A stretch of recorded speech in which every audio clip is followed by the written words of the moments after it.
Hello, freaky humans! I have a question for you all. Has JK Rowling lost her edge? Does she know how to write a movie script or make decisions that affect how the viewer experiences a film? We will explore that today to see if she passes the decision making model test. This is just a rant with my opinion and lots of imagining how she would be thinking. And it's not supposed to be taken seriously.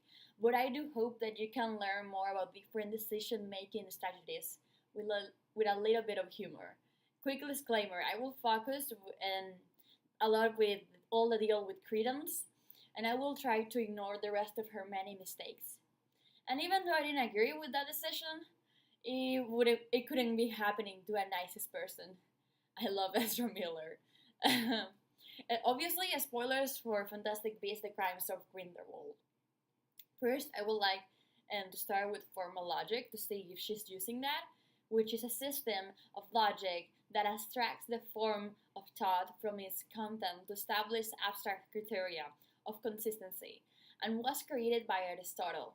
This type of logic runs through the assumption that there is an unlimited time and resource to make decisions. With this one, we could say that maybe J.K. Rowling has forgotten how movies work. She doesn't have unlimited time and resources, and it is obviously that there are too many scenes cut off this movie, which is a shame because they could maybe have a part in the build up that was missing. Perhaps we can forgive her for this, as she's still getting used to writing scripts and not endless books.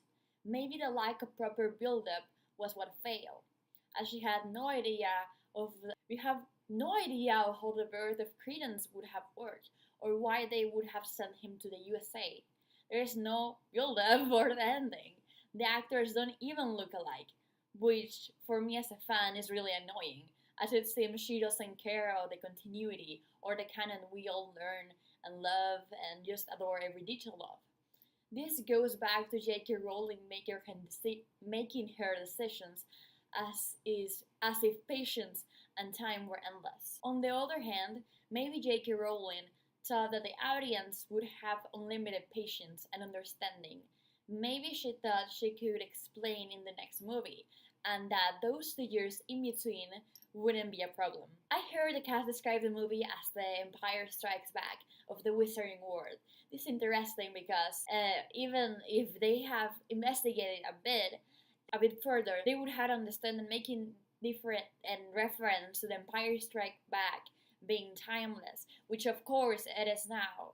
What many people don't know is that at the time, people were equally confused by that movie. Kenobi had previously said how Luke's father was dead, and the confusion was so bad they have to address it in the Return of the Jedi, as they didn't believe it coming from a bad guy. They have to make Yoda a totally trusted source to say that Vader was saying the truth, that he was indeed his father, as followed by Kenobi explaining why he did what he did. Similarly, and we can see this with Credence, like, yeah, you're a Dumbledore, but Grindelwald is not a credible source. If JK would have wanted to not have that reaction of confusion from all of the viewers, she could have learned from that movie she was pulling from, and have the reveal of Credence having explained from a reliable narrator. Again, not Grindelwald. Apparently she thought the 2 years waiting period in between of the movies wouldn't be an issue. What do you think about that? I guess that seeing how in the end she was seeing it makes sense in this unrealistic setting where the patience and time is not a problem. Her decisions make sense, so I guess we can give her a pass on this one. The next theory I would like to check if she was using is theory of probability. Analyzes the success and failure rates, which means that she would have analyzed the outcome and weighted which one had more chances of failure or success. We know JK has completely responsible of the script as she wrote it, and she was also permanent producer. So there is nothing to let us believe she didn't took the decision of Grindelwald saying Credence is a Dumbledore and of making Credence a Dumbledore at all.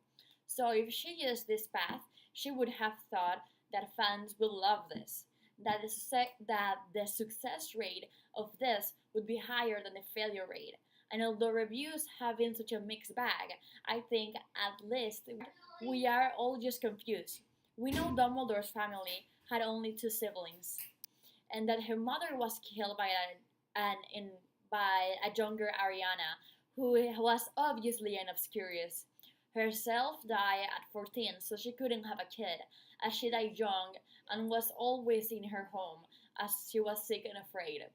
Albus' father couldn't have had a baby either, as he died on Azkaban.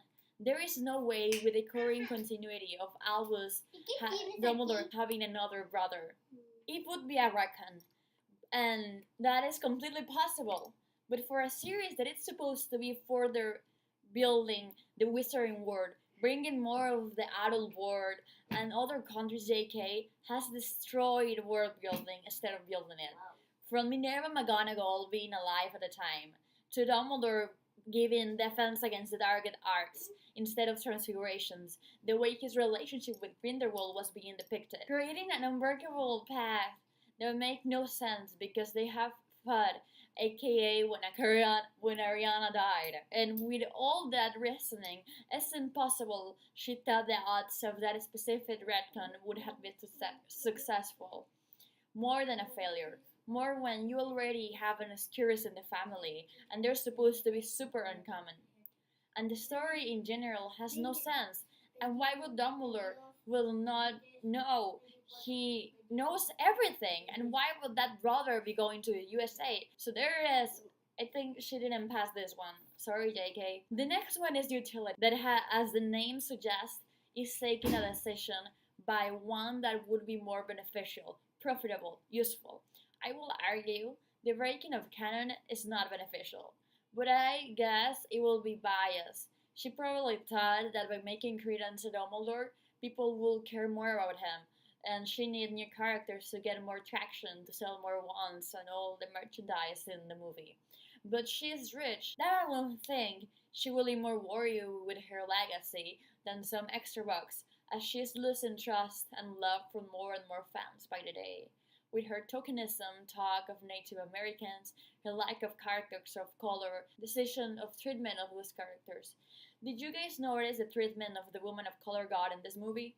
One is dead, and the other one has so little dialogue that she might as well be dead.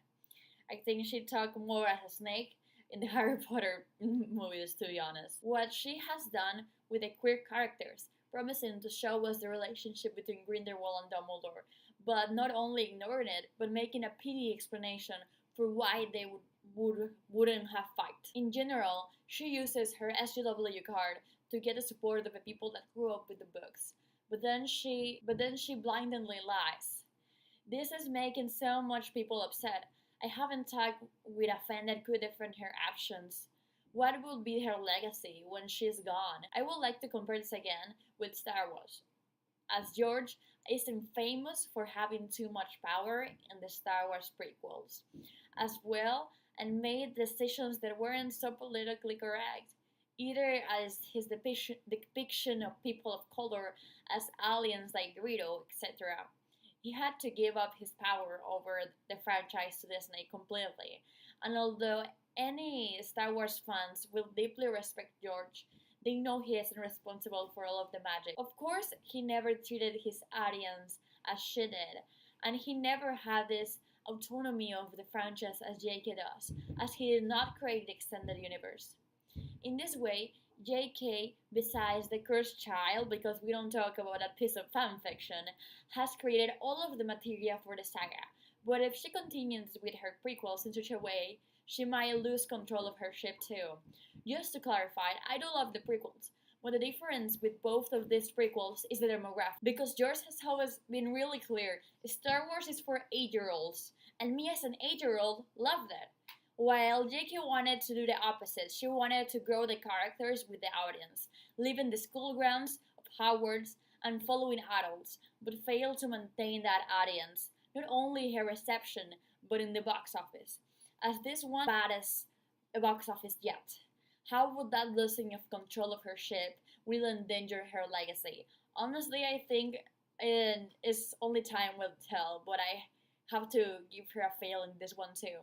she's really not looking at what is the best utility for this. This is everything today. So leave your thoughts be fine. Tell me the good thing. She was thinking what she was doing. Did she make the correct decisions? Did you like the movie? Thank you, freaky aliens. Ejecutadora. Puta madre. Coño.